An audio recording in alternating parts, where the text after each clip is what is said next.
underlying yang dipilih itu sudah terdiri dari saham-saham dengan 30 saham dengan likuiditas terbaik gitu kan. Nah, IDX 30 ya. IDX 30 gitu kan. Okay. Mungkin ini salah satu satu cara Bursa Efek Indonesia juga ya untuk melindungi investor ya. Betul, ini salah satu bentuk investor protection juga. Kalau pergerakan sahamnya terlalu volatile, terlalu deg-degan nih, gak nyaman nih, nggak bisa tidur gitu.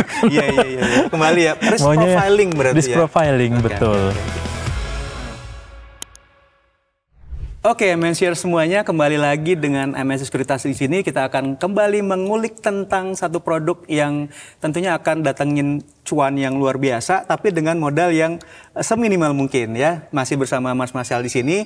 Kita akan lanjut, tadi kan kita udah bicara tentang keunggulannya Mas Marshall ya. Ada sedikit tentang resiko juga tadi. Nah, mungkin MNCer sini kita juga perlu ingetin lagi. Selain kita tahu ada keunggulan, tentunya ada risiko, mungkin ada tambahan lain kali Mas Marshall terkait dengan risiko yang ada di produk waran terstruktur ini. Oke. Ini menarik nih. Jadi memang investasi di samping ada potensi keuntungan pasti ada potensi risiko.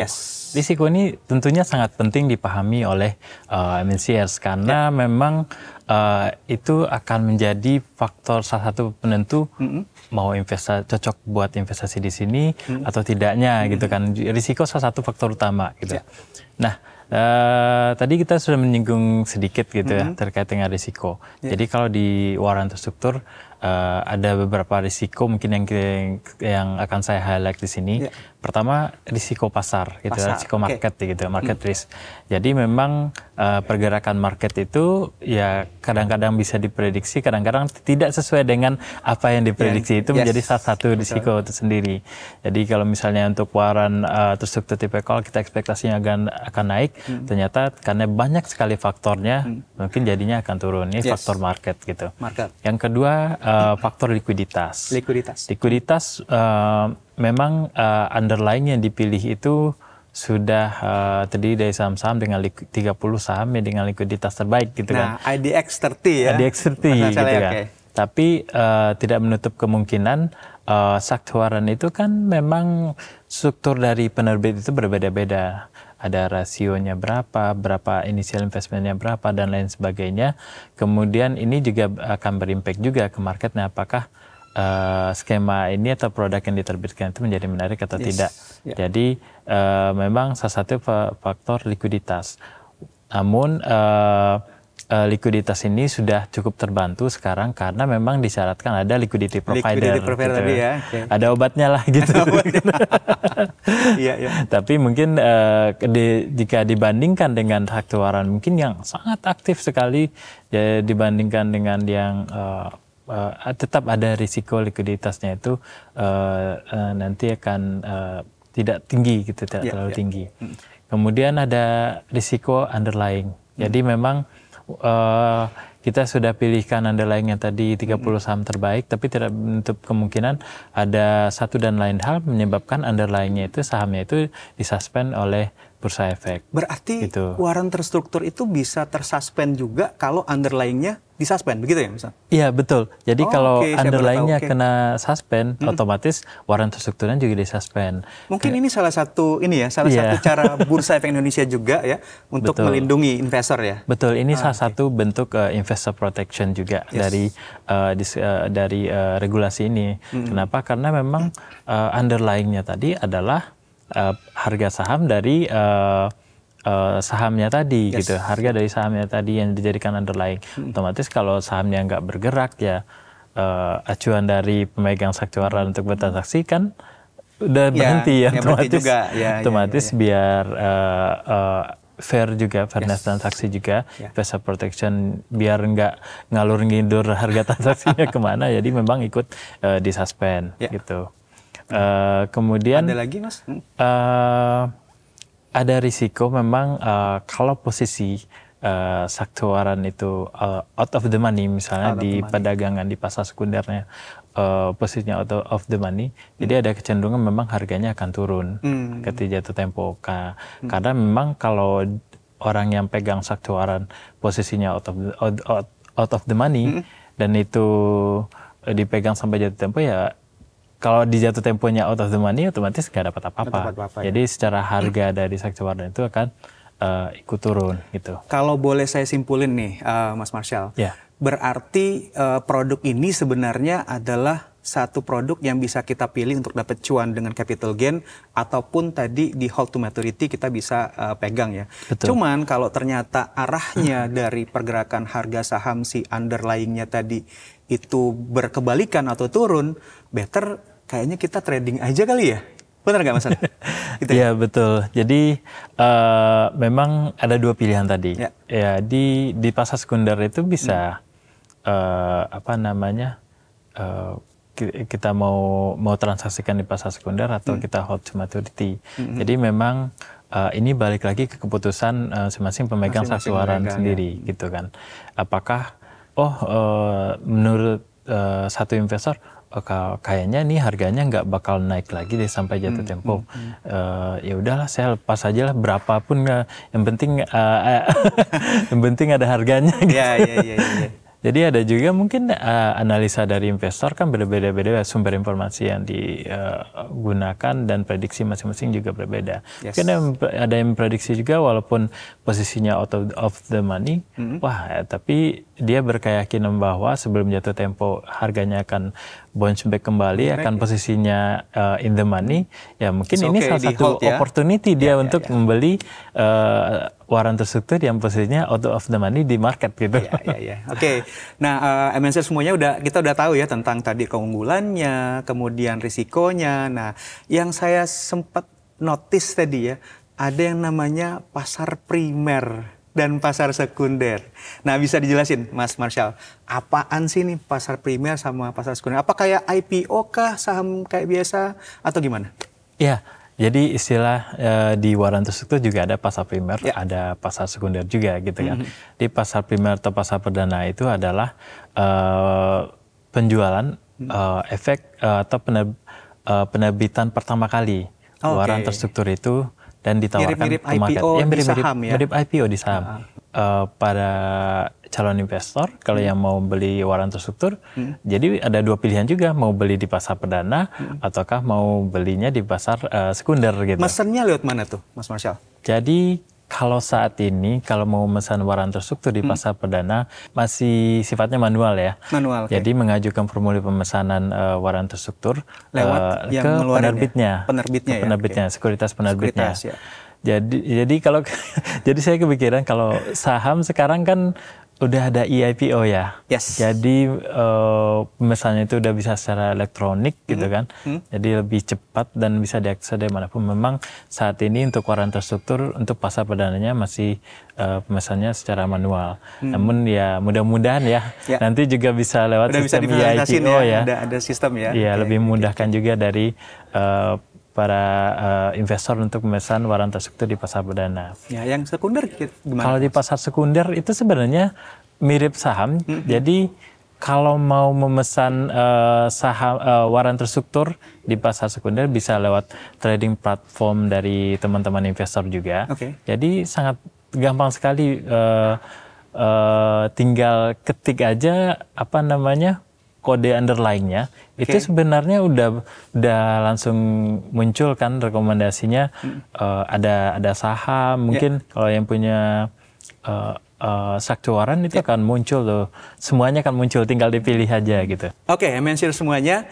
Tadi kalau kita udah dapat informasi tentang keunggulannya, waran terstruktur tadi, kemudian risikonya, ada pasar primer, ada pasar sekunder. Nah, sekarang kita akan ngajakin MNC semuanya untuk melihat bagaimana sih caranya tahu ini saham, ini waran terstruktur, ini waran, ini rights issue segala macam ya.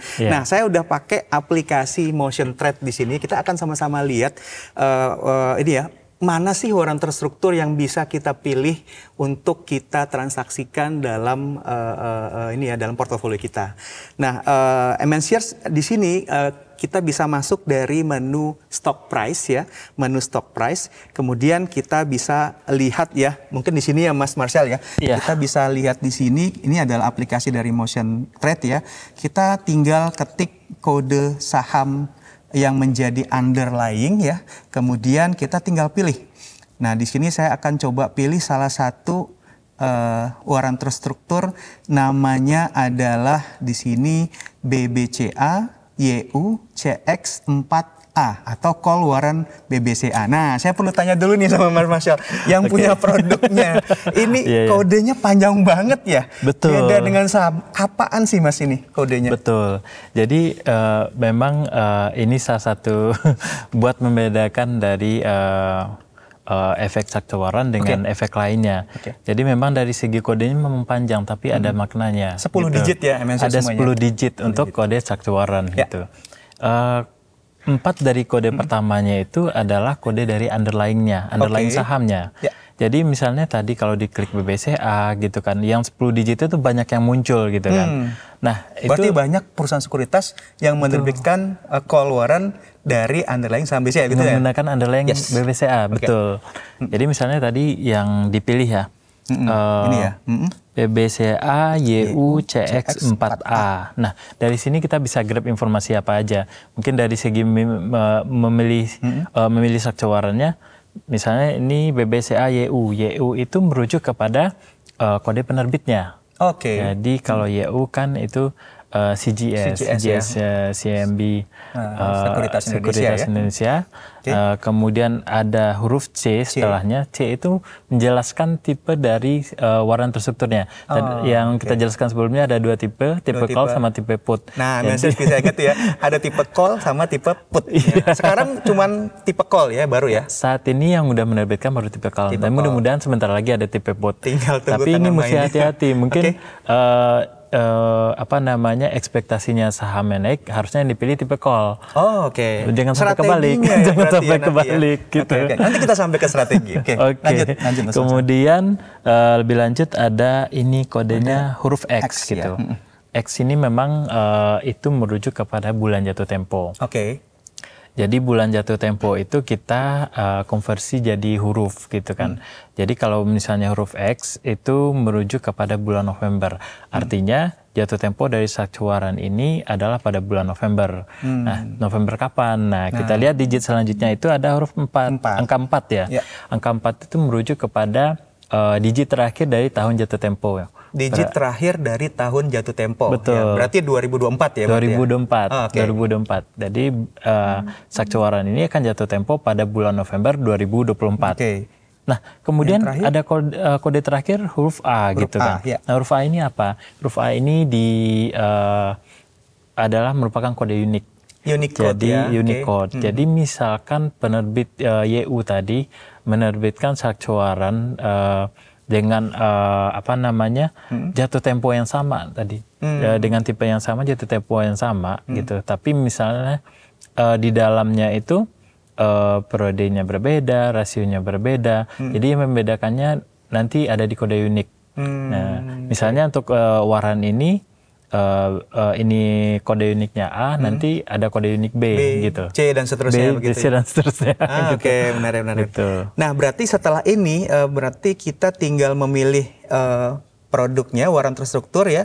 Dan di sini kita bisa lihat ya Mas Marshall ya. Betul. Ini kalau saya lihat harganya ada kenaikan 6 poin ya. 6 poin. Nah, pertanyaannya nih, kalau saya lihat dibandingkan dengan saham underlying-nya ya. Ini kan sahamnya BCA. Kalau kita lihat BCA di sini, apakah ada hubungannya Mas ya? Kita coba lihat ya. BCA ini naik Rp100 hari ini ya. Dan ini ada kaitan nggak sih dengan kenaikan underlying-nya? Sehingga tadi saham si waran terstrukturnya juga naik ya? Iya, betul. Secara teoritis memang ini kenaikan dari underlying itu pasti akan berimpact kepada kenaikan waran terstrukturnya. Namun besarnya kenaikan waran terstruktur juga akan dipengaruhi oleh rasionya nanti gitu kan. Jadi kalau misalkan saya analogikan tadi rasionya 1:1 gitu kan. Jadi ketika underlyingnya misalnya naik 100, secara teoritis itu waran terstrukturnya akan naik setengahnya gitu. Naik setengahnya kalau 50 1:1 gitu. ya. Tapi kalau misalnya untuk rasio 1:1. Kalau misalnya rasionya 1:5 tinggal dibagi 5 gitu. Jadi 50 dibagi 5. Jadi 5 kenaikannya secara teoritis ya 5 poin. Oke. Nah, itu menarik ya. Jadi kita udah tahu ya MSR semuanya cara melihat waran terstruktur yang ada di aplikasi ya. Kebetulan kita pakai Motion Trade ya dengan MSR Sekuritas. Dan mungkin satu pertanyaan terakhir nih Mas Marshall. Oh ya, sebelum itu saya perlu ngingetin semuanya ya MSR semuanya. Jadi Bursa Efek Indonesia saat ini sedang mengadakan satu program apresiasi ya kepada seluruh investor di pasar modal Indonesia.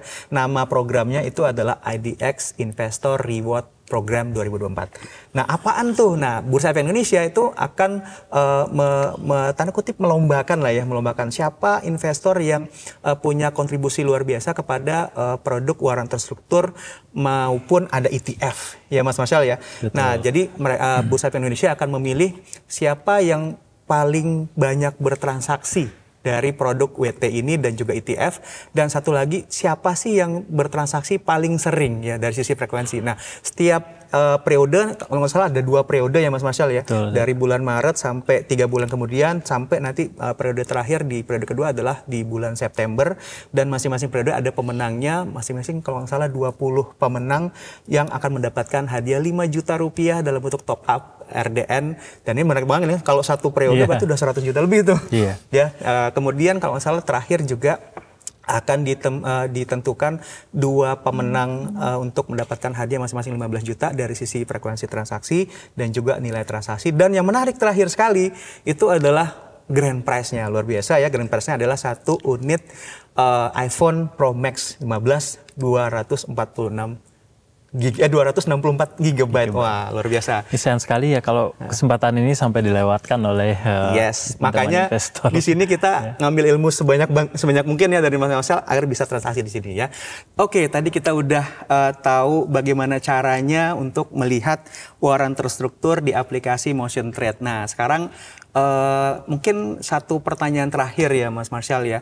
Kalau kita udah tahu keunggulan, risikonya, ada pasar primer, sekunder, cara transaksinya gimana. Nah, sekarang cara milih waran terstruktur yang bagus itu gimana sih Marshall? Silakan. Oke, pertama-tama kalau kita mau milih waran terstrukturnya yang mana yang bagus ya? Yang bagus ya. Mungkin saya tambahin ya untuk trading kali ya, karena memang kan terkait dengan program tadi mungkin kita lebih ngarahin better memang bisa trading, tapi kalau mau di hold to maturity juga nggak masalah ya. Silakan. Oke. Jadi sebelum berinvestasi di waran terstruktur gitu, kita juga perlu baca informasinya dulu terkait waran terstrukturnya. Apakah dari prospektus, jadi prospektus yang pertama kali ataupun term sheet setiap penerbitan. Jadi ada nama dokumennya term sheet, itu dipublikasikan di website bursa. Jadi itu spesifikasi dari waran terstrukturnya ada di situ informasinya. Apakah itu dari jatuh temponya kapan, berapa harga penawarannya, berapa harga exercise-nya, di situ ada informasinya. Ya? Jadi jangan lewatkan untuk jangan sampai terlewat ya? Gitu buat baca informasi spesifikasinya apa sih gitu kan. Kemudian ada juga beberapa keterbukaan informasi yang disampaikan di website bursa juga atau di websitenya penerbit terkait dengan waran terstruktur, karena ada kemungkinan di periode berjalan waran terstrukturnya itu akan ada penyesuaian. Oh, bisa berubah di tengah jalan ya? Karena underlying-nya ada penyesuaian, melakukan corporate action. Misalnya underlying-nya itu melakukan stock split gitu kan. Otomatis terpecah. Jadi rasionya juga berubah berarti. Jadi nanti di waran terstruktur itu akan ada penyesuaian. Biasanya yang disesuaikan itu adalah harga exercise-nya. Sama rasio juga bisa disesuaikan. Nanti formulanya di mana? Formulanya itu biasanya udah dipublikasikan oleh penerbitnya di prospektus. Jadi tadi prospektus juga harus dibaca, term sheet-nya udah dibaca. Udah komplit nih informasinya. Kemudian tadi kita mau milih yang mana gitu kan? Sebenarnya mana yang yang cocok buat masing-masing investor itu balik lagi ke investornya, gitu kan? Karena itu berbalik ke risk appetite dari investor itu sendiri. Yang pasti kalau kita lihat kodenya pasti kita akan kebayang underlying-nya gimana gitu kan. Jadi kita mesti paham juga karakteristik dari underlying-nya. Karena itu pergerakan dari saham underlying-nya. Apakah sahamnya itu yang pergerakannya stabil, terus misalnya kalau yang kita contohkan naiknya stabil gitu kan, ataukah yang volatile gitu kan. Jadi beda-beda apa namanya karakteristik dari Saktiwaran itu harus disesuaikan dengan risk appetite dari Boleh nggak kalau investor. saya ambil sedikit kesimpulan ini, belum nutup sih ya Mas. Kesimpulannya tadi berarti kalau MNCR semuanya pengen melakukan trading, ya boleh tuh cari yang punya volatilitasnya lumayan tinggi ya. Betul. Tapi kalau memang yang stabil naiknya itu mungkin bisa di hold to maturity sampai dengan jatuh tempo gitu Mas. Betul. Jadi sebenarnya dua-duanya bisa di hold untuk jatuh tempo ataupun di trading kan.